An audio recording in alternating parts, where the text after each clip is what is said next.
Lubbock, Texas, a city I never had heard about until around a year ago. I've driven through it a few times on past road trips and the action has always been amazing. My buddy Rocky owns the best card room out here, and today he flew me out to be on their first ever live stream. Evan's here as well, repping the original Bang hoodie. It's going to be a crazy session.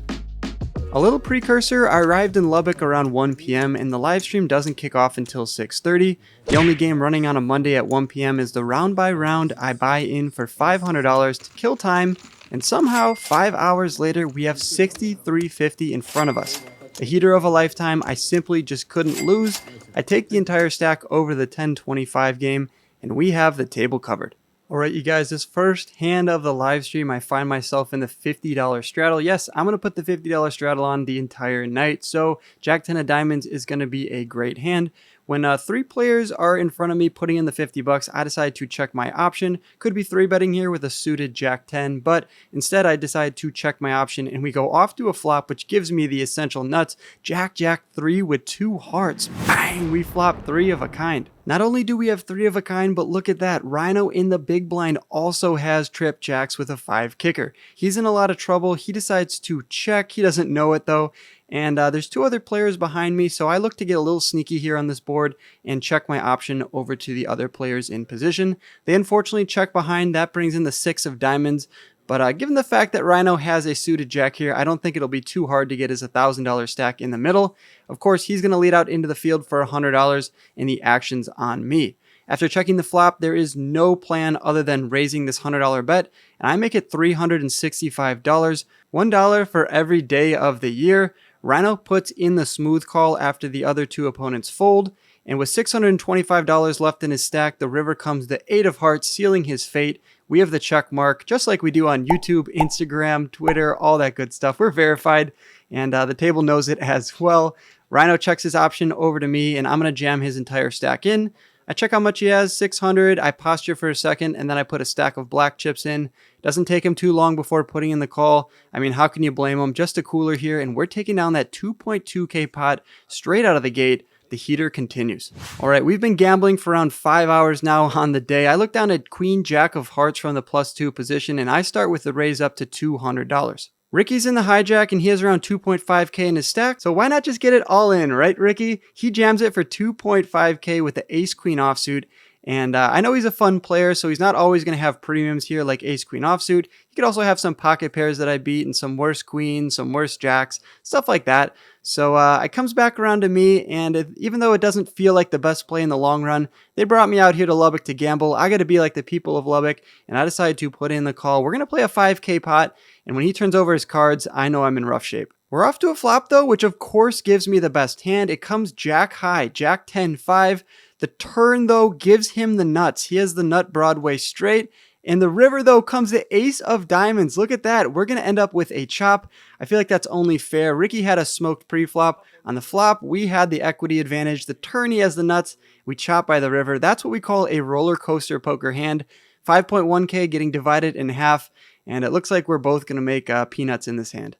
All right, ace-jack offsuit this time from the +1 position, and I start with a raise up to $125. Looks like we are going to get a Texas heads-up hand here. When a multitude of players put in the call, we are going off to the flop multi-way. And the flop's a decent one for our range. It comes king 5-4 rainbow. In between Rhino and Ricky, when the action's on me, I decide to start with a check. Ricky checks behind, and that brings in the 9 of hearts on the turn. Rhino checks it over to me for a second time with his Jack 10 high, and I'm going to represent the kings now, all the kings that I would check on this flop, and I decide to bet out for $100, just a small bet, trying to thin out the field, see where I'm at. Ricky made a pair in the turn, and he decides to put in the call. I don't blame him. Rhino gets out of the way. We see a pretty harmless 4 of hearts on the river. Action's on me once again, and in case he has a 5x, 9x, maybe a pocket 7s, pocket 6s type of hand, I want to get him to fold, so into the $600 pot, comes a nice sized chunky bet of $315. You can see Ricky does not believe me in the slightest. He puts in the snap call with the 10-9 offsuit. Didn't believe I had the king on the flop, and good call there by Ricky. He's getting rewarded with that 1.2K pot. A little bit of justice from that last hand where we chopped ace queen versus queen jack. You can see pretty unreal in this 10-25 game in Lubbock. We have 26% of the chips in play. That brings us into the next hand of the night, King 10 of diamonds from the under the gun position. 25 over to me, and I decide to put in more money, and I raise it up to $100. If you thought the last hand was Texas heads up, try this one. We are going, I think, 6 ways to a flop, something like that. 610 in the middle, and it comes 954 with 2 diamonds. Look at that. The only thing we're scared of at this point is a suited ace X, which definitely opponents could have, but I'm not going to lead out into the field. It's multi-way. If I had a good hand here, like an overpair or something like that, I'd probably also be doing a lot of checking. So I decided to check, and it checks over to Barry, aka the donator, and he bets out for $500, a pretty sizable bet. As you can see, ace-5 offsuit is his hand. He's just trying to thin the field and take down this pot when no one looks like they're interested in it. But when Evan gets out of the way with my favorite hand, pocket 7s, little does Barry know I'm laying in the weeds here with a suited king 10 of diamonds. Could be going for a check raise, although I think I'm only getting called by sets and 2 pairs here. So I decide just to put in the call, and that brings in Ricky as well. He has 2 red cards, but they're not diamonds, unfortunately. He has the deuce 3 of hearts, aka the up and down straight draw. Ricky's going nowhere. He puts in the call, and we see a great card on the turn. Gives me the best hand. It comes the king of hearts. I prefer a diamond, but still, top pair is probably going to be good here. And my suspicions are confirmed when the action checks through. Barry does not decide to bet that turn. And just like that, we river the essential nuts. The 8 of diamonds comes in, and now we're feeling pretty great. At this point, I want to put more money in. I don't want to get checked behind. Let's say someone has a set of 4s, a set of 5s. I mean, either Ricky or Barry could have that kind of hand. Maybe not Barry because he checked behind on the turn, but definitely Ricky could have a sneaky hand here. I don't want to check and risk it getting checked through considering there's 3 diamonds on board. So instead, I decide to do the betting myself, and I decide that the right price is 1.8K. Unfortunately, though, it looks like nobody wants to take a stand here. They both fold, and the extra needle is Ricky telling me after the hand that he was going to make that same bet if I checked it over to him. Oh man, so it looks like I lost out on around $1,000 to $2,000 there from a Ricky bluff, but I still think I need to be putting in the money there when I make my hand on the river, and we're getting rewarded with that 3.9K pot. You can see we're playing 25% of our hands. That's pretty good. I'd like it to be a little bit higher in an action game like this. Let's see if we can get to work here. All right, this is definitely going to help the VPIP. Pocket queens from the +3 position. It's $75 for me to call after Evan, aka the Lubbock legend. He's called a legend because he's wearing that OG Wolfgang Poker bang merch I gave him over a year and a half ago. King Jack offsuit, he raises it up, and I look down at the ladies, and I decide to come in for a 3-bet up to $275. Ricky decides to put in the call with a premium 3 deuce offsuit, and Evan's going nowhere. He puts in the call. We are going 3 ways to a flop, which comes Jack 10-5 rainbow. Look at that. Evan makes top pair, and he checks it over to me. Now, common sense would say, let's go for a bet here and put more money in the middle. But when I'm in between 2 opponents, I don't think about it too much. I always start with a check. I'm going to have overpairs. I'm going to have missed hands, and I'm also going to have some draws. I decide to start with a check, and Ricky checks behind. He picks up the open-ended straight draw once again with the 4 of clubs on the turn. And now Evan feels pretty good about his hand when the flop checks through. He bets out for $350. With some straight draws and flush draws out there, I could be going for a raise. That'd be pretty strong and essentially be representing a lot of nutted hands. Instead, I just put in the call, and that brings in Ricky as well. Seeing both these hands, I would have loved to raise to around $1,000, but we can't see through the cards, and I have queens. I put in the call. Let's see what the river card brings in. The river card comes the 3 of hearts. Ricky ends up with a pair. Evan and I both have a pair as well, but I'm going to take the cake here, barring no missteps from me. Evan decides to bet out once again for $475. And now I posture myself and see how I can get the most amount of money in. When Ricky calls pre-flop and the turn, it's possible he has a jack or 10 in his hand. If I just call here, it might bring Ricky in and put that $475 in the middle. If I raise, Ricky almost assuredly is folding with any hand that I have beat. And I think Evan's a good enough player to get away from any of his jacks here if I come in for a raise. So for that reason, I decide just to call here. I know it feels weird with an overpair, given that I've underplayed my hand, but I toss in one $500 chip, and Ricky thinks about it for a little while before ultimately folding. I think if he had like 10-9 or Queen Jack, he definitely would have called there and we would have made the maximum. But instead, we're only getting rewarded with this 2.9K pot. Taking one off of our buddy Evan also feels pretty good as well. All right, a lot of you guys have been asking for more out-of-the-box type plays. If we're going to step our game up and play in these big live streams, we have to do some things fun for entertainment as well. 6-5 of diamonds. Let's see where this hand goes. I'm in the cutoff. Almost have 9.1k in my stack. That's absurd. Remember, I'm only in for $500 at this point when I started earlier at 1 p.m. Barry, aka the donator, raises it up to $100 with queen 9 off. Lucky Duck puts in the call, and I'm going to call here with my suited 6-5 of diamonds. My logic with calling here instead of 3-betting is that when I call here, I'm not too worried about being dominated. Barry under the gun should have a pretty snug raising range, but looking at his exact hand, I think maybe I could throw that out the window for the next time. I'm not going to get dominated here too much with like 6-7, 5-7, stuff like that has me in tough shape. So I put in the call expecting a lot of my outs to be live. And after Bluff City and Ricky both put in the call, Bar King wakes up and finds himself with the jiggities, the Yannis, the Jellos, whatever you want to call them. He makes it $450. And how could you blame him? Barry gets out of the way, Lucky Duck gets out of the way, and the action's back over to me. Now, common sense would say just to fold, but I'm going to be in position, and I have him covered, obviously. Let's go to a flop. Let's put in the call, try to outplay him. Little do I know he has jacks, which is a tough spot for me. I'm pretty much drawing to 18% here, but I put in the call. Let's try to outplay an opponent here on live stream. And we are going off to a flop 3 ways, though. Ricky decides to put in the call as well with a mystery hand at this point. Off to a flop, and it comes Ace-10-8 Rainbow. Look at that. Bar King has pocket jack, so definitely a scurry board for him. And both players check it over to me. When I call for 100 and then I call the other raise from Bar King pre-flop, I could have some suited Ace-X in my hand like Ace-5, Ace-4, Ace-3. I don't think I'm going to have Ace-Queen and Ace-King. I would have 4-bet those myself. So let's try to represent some of those weaker aces here when both players check it over to me. At this point, I'm putting Bar King on kind of exactly his hand. Jacks, queens, kings. Ricky could have any 2 cards at this point. And yeah, let's try to outplay Bar King. And we bet out for $450. Ricky pretty quickly gets out of the way. And Bar King decides to put in the call. He has jacks. I don't blame him. He's got to defend here after checking the flop. We see another good card on the turn. It comes the King of Diamonds. It would only be a bad card if he decided to check the flop and then turn a set. I don't really think he's going to have Queen Jack here too often. So yeah, if he has a hand like Queens or Jacks, great card for me to continue barreling on. There's 2.6k in the middle. With that being said, I'm not exactly too sure why I decide to check back. Like I said, when he checks the flop and turn, I don't really know if he has pocket kings or aces in this spot. I mean, he could be slow playing a hand like that, but I still think I need to be firing here, and it would have got the job done if I bet this turn. Either way, though, I check behind. I think I want to see what he does on the river, and sure enough, we're going to see a river card, which comes the Deuce of Hearts, a brick. Shouldn't change anything on this board, and once again, Justin checks it over to me for a 3rd time. Now, when he checks 3 times, I can pretty confidently say he does not have aces, kings, or 10s. His most likely holding here would be a weak ace, maybe a king, queen, king, jack, or of course those queens or pocket jacks, which he actually has.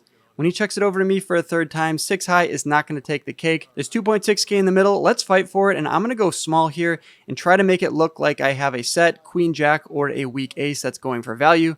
I bet out for $775. What a small bet there. So value heavy, and Justin knows this and folds his cards. When you make a bluff like this with 6 high, you have to show it for the table. I turn it over and look at Barry, aka the donator's face. He loves it. We are taking in that 3.3k pot. And look at that. Even though our VPIP's up to 27%, still the lowest one on the table. We got some more work to do, boys. All right, Ace-King offsuit is a great hand. We just passed the 10k mark on the day. Can you believe that? $500 to 10.6k. I decided to come in a raise here for $225. Ricky puts in the call with a premium King-6 offsuit. Bar King and the donator both call as well. The Case King would be pretty nice here. That would have us in nice shape. 844 Rainbow, though, also isn't a bad board. No one really connects with this too hard, so when the action checks over to me, I decide to represent all the pocket pairs in my range. I bet out for $250, a pretty small bet, and no one's going to float us here. Barry wisely gets out of the way with the King 3 off. We're going to take down another pot. We may be losing the VPIP game, but we're definitely winning the chip count game. 33% of all the chips on the table in this 1025 are in our stack. All right, this next hand's a fun one. I look down at pocket jacks and raise it up to $100. Bluff City puts in the call. Ricky calls as well. Bar King, the donator, and Lucky Duck all put in the call. We are going 6 ways to a flop, and it gives us an overpair. It comes 10-5 deuce rainbow. When the action checks over to me, we're multi-way, and got to be doing some checking in these spots. It's possible someone has a set here, maybe some 2 pairs or some straight draw ideas, so I decided to check like I would with a large portion of my range here 6 ways. I also think if you're betting in this spot, I can't be too bad. But when I check, Bluff City bets out for 150, Donator puts in the call, and the action's back over to me. Calling here makes some sense, but if we call here and check the turn and it gets checked around, we're giving players a good opportunity to catch up. For that reason, let's just find out exactly where we're at. I decided to go for a check raise. I think some 10x here would pay us off, and some draws as well. I decided to go for the check raise up to $150, and only Barry puts in the call for $350 more. As you can see his hand, he has a premium 7-5 of clubs for a middle pair there. He wants to smoke me. He wants to see a 5 or 7 on the turn. The dealer's on my side though. She puts out the 8 of diamonds, which is definitely a great card. Barry's not stoked about it and checks it over to me. I'm going to continue betting here into the 1.8k pot to the tune of $750, just around half the size of it. Barry thinks about it for a little while, which gets me a little worried. He might go for a check raise here, representing pocket deuces or pocket fives. But in the end, though, he exchanges his cards for absolutely nothing. He gives them to the dealer. We are getting rewarded with another hand, which brings us into the next one. We're playing against Barry once again. Jack 9 of clubs this time from the +2 position. I decided to raise it up to $150. Bluff City puts in the call. He has a suited ace king of clubs, which has us in pretty rough shape. Hopefully no clubs come. Ricky puts in the call. The donator puts in the call. That brings in Pat as well. We are going 5 ways to a flop. With 760 in the middle, it gives us top pair. 9-5-3 with 1 club. As you can see, we have top pair, but Barry flops bottom 2. I bet out for $250 into the field. Want to protect against all those flush draws and maybe some straight draws as well. 250 goes into the middle, and Barry doesn't think about it for too long before raising me up 7x. $1,500 is the price of poker. Now, could he have some spade draws here? Absolutely. He definitely could be raising large here, just trying to get me to fold. He knows I play pretty snug, but at the same time, I have top pair here. Can I be folding to just 1 raise? That being said, it is a huge raise, and usually when people raise this large on the flop, he's going to continue big on the turn and the river. So in the end, I decide to pick a better spot. I don't think my 9 is good here. And even if it is, can I hold on to the turn and the river? I don't know, man. Barry has 3.2k in his stack, and I know he's willing to put it all in the middle. For that reason, given the fact I do not have the best 9 in my hand, I decide to give it up, and Barry confidently turns over 5-3 offsuit. We made an absolutely amazing fold. Top pair versus bottom 2. Probably should have doubled them up there, but instead we are saving some extra money there. Feels pretty good seeing it now in the moment. Alright, this hand might be one of the more interesting ones of the night. Lubbock Legend puts in the call with Queen 8 of clubs, and I look down at Queen Jack of diamonds. And of course, I'm going to come in for a raise to $250. Bar King, aka Justin, has King Queen of spades, a premium hand. He probably should be making it like 700 or 800. Either way, though, he puts in the call. Lubbock Legend puts in the call as well. We are going 3 ways off to a flop. Flop gives me an open-ended straight draw, comes ace-10-9 rainbow, and Evan checks it over to me. Usually when I'm in between 2 opponents, I'm going to start with a check. Let's see if I decide to do it this time. I don't do it often, but sometimes I deviate from that plan. In this situation, I decided to bet out for $300. I have the draw, so I think I decided to mix it up with that. I have open-ended straight draw and bet out for $300. Bar King has King Queen of spades. He's looking to see a jack or a spade on the turn to improve his hand. He puts in the call, and Lubbock Legend has a lot of backdoor ideas, but at the same time, he's getting a great price. Only $300 to win $1,800. Seems like a good price for him. He's a great player, puts in the call, and we're off to the turn, which comes as 6 of hearts. Evan checks it over to me for a second time, and given both of these players' hands, I think a nice size bet here would probably get the job done for me. Let's see if I can find the sneaky bet here and continue putting money in the middle, representing all the ace-x and pocket 10s in my range. Even though I just have queen high, I find the bet. Nice bet, Wolfgang. $850 into the middle. Gonna put a lot of pressure on Bar King. Can he call with his gutter? Nope. Second question is here, can Evan call with his gutter? Nope. But he can go all in. What a sicko. He decides to rip it in my face. And it's not a small bet either. 2.7k effective. So around another $1,900 for me to call. I just don't think I'm getting the right price here. But look at his hand. Look what he decided to do it with. Queen 8 of clubs. He's doing it in the hopes of trying to get me to fold a better hand. Now, I'd love to ask him what he thinks I had. I mean, he can only win here theoretically with any 7 if I had an ace. Pretty ambitious bet here by him. I do a quick math equation in my head. I realize I'm probably not getting the right price, and I can't find too many bluffs that would play this way. Good for him for finding one with Queen 8 of clubs. That's going to get the job done. 5.3k coming his way. And it's only right that the pot is getting shipped over to a guy wearing a Wolfgang poker hoodie. Congrats, Evan. All right, last hand of the night, we look down at King Jack offsuit from the cutoff. I decide to open it up to $100, and Vac in the small blind comes in for a 3-bet. Pretty standard so far. He makes it $350. I decide to defend the King Jack offsuit. I could be 4-betting, could be folding, could be calling. I'm in position. I decide to call. We're off to a pretty good flop, which comes King 5 deuce. Gonna be ahead of a lot of his queens, jacks, tens, ace queen, ace jack, stuff like that. So when he bets out here for $500 and I make a pair, can't be folding. I toss in one purple chip, and we see the turn, which comes the 10 of clubs. Really only helps him if he has one of two hands, pocket tens or king 10 suited. He continues betting here for $1,000, which is a little bit scary. At this point, he's telling the story that he has ace king, king 10, pocket tens, or maybe even pocket kings, although it's a little bit unlikely considering I have one in my hand as well. Still, I don't think I can fold just yet. That'd be pretty nitty. So I decided to toss in $1,000. Just like that, this last hand of the night, we are playing a 4K pot. In the river card comes the ace of clubs. Not exactly the best card. It's going to hit his range a lot better than mine. He's going to have the ace queen, ace jack, all that good stuff. Also pocket aces, although that had me beat already. What's interesting though is Vac decides to check it over to me. And now I'm thinking if I can turn my king jack offsuit into a bluff. Is there any merit to doing that if he has a hand like king queen? What other hands am I trying to get to fold? I mean, it's such a narrow range. Ace king isn't folding. King queen, king jack, but that's a chop. So I'm pretty much trying to get king queen or king jack to fold. And I ultimately decided to check behind and take my showdown value. It's a great thing I did because he was snap calling my bet with 2 pair. Just like that, he is taking in that 4K pot. And we are going to end the night. An incredible profit for me. I rack up my chips and head over to the cage. Keep in mind, I'm only in for $500. All right, you guys, that wraps up 10.5 hours of playing here in Lubbock. Straight off the plane, came and played the day game. It was a round of each. I don't normally play PLO, but it turns out I might have to start getting into that because I turned 500 into 63.50, and then immediately took that 63.50 over to the live stream table and ran that up to 8,900. So in for 500, out for 8,900, a profit of 8,400 in 10.5 hours. Pretty insane hourly, not sustainable, but definitely fun out here in Lubbock. If you're in the area, go check out Stacks, and the link down below to the live stream and their YouTube channel. Go drop a subscribe and give them some support. Who knows, you might catch me in the future here at Stacks at another live stream. Appreciate all the support, you guys. 8,900 in one day. Pretty insane after the Lodge live stream where I had my biggest win of 26K. Yeah, pretty surreal. Appreciate all the support. The channel is going in an upwards direction. A lot of big games coming in the future. Good luck on the felt. I'll catch you in the next video. Peace. Thanks for watching to the end of my video. Click my head below to subscribe and stay in the loop. See you next time.